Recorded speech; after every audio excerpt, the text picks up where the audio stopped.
We are now making it clear to China that after years of targeting our industries and stealing our intellectual property, the theft of American jobs and wealth has come to an end.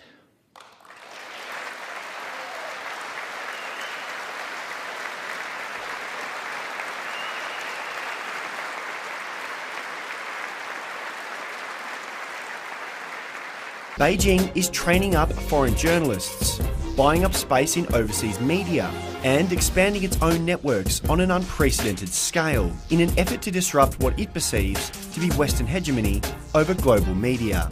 Chinese media offices are all over the world. They are the most extensive network of media organizations that in the world.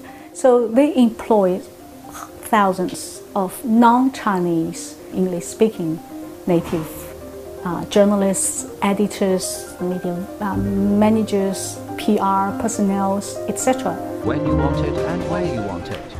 With bureaus in Nairobi, Washington DC and London, CGTN is fast becoming the key pillar in a decade-long expansion of China's foreign.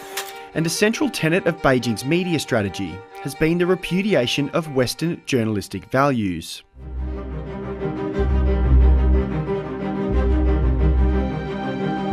A leaked 2013 government directive shed light on how Beijing perceives Western media. Known as Document 9, it openly attacked Western journalistic values, saying the West's idea of journalism undermines our country's principle that the media should be infused with the spirit of the party.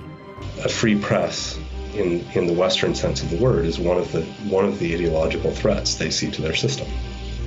If you're able to crowd out other stories, now you're not competing as well. Now there's less potentially negative journalism about China. Also relaying Beijing's message to the world is China Radio International.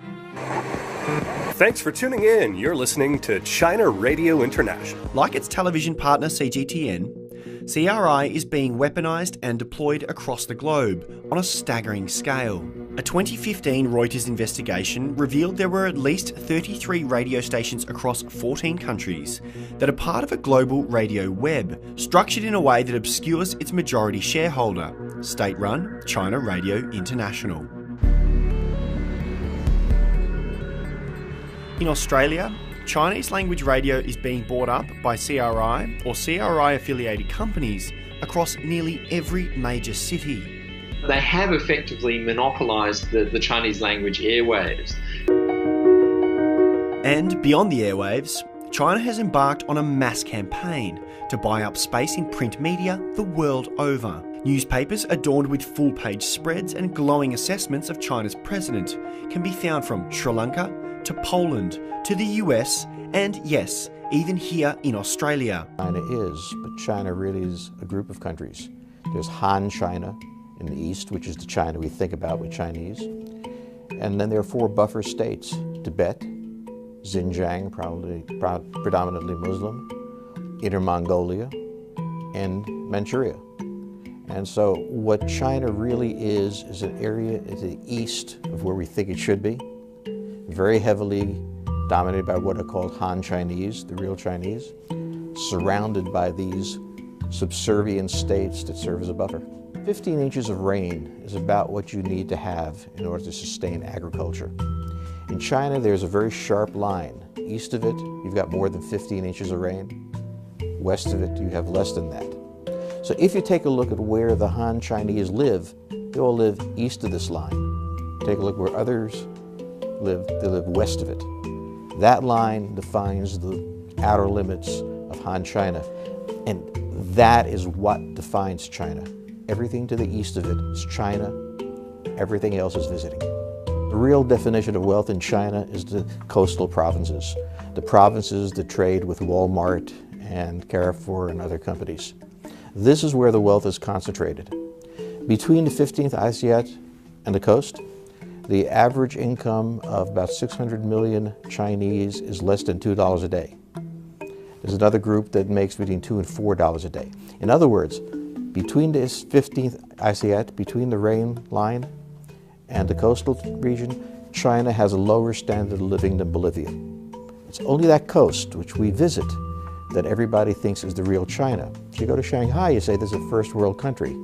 Drive 100 miles west, and you discover what it really is. Take a look at the South China Sea and the East China Sea. You see that it can be sealed off very easily. China is a trading power. It has to reach the rest of the world. And it faces the United States Navy, which could, at any time it wanted, seal off those passages and keep the Chinese from trading. This is China's terror. So they try to expand their power in the South China Sea, East China Sea, playing around with islands. But they're really nothing, because the United States has a lot of carrier battle groups. The Chinese don't have any. And so the Chinese Navy is a theoretical threat. It's not a practical one. I laid out my administration's commitment to building a more just and peaceful future.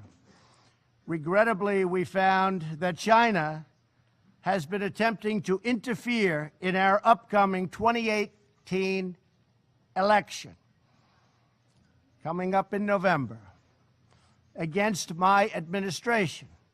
They do not want me or us to win because I am the first president ever to challenge China on trade. And we are winning on trade. We are winning at every level.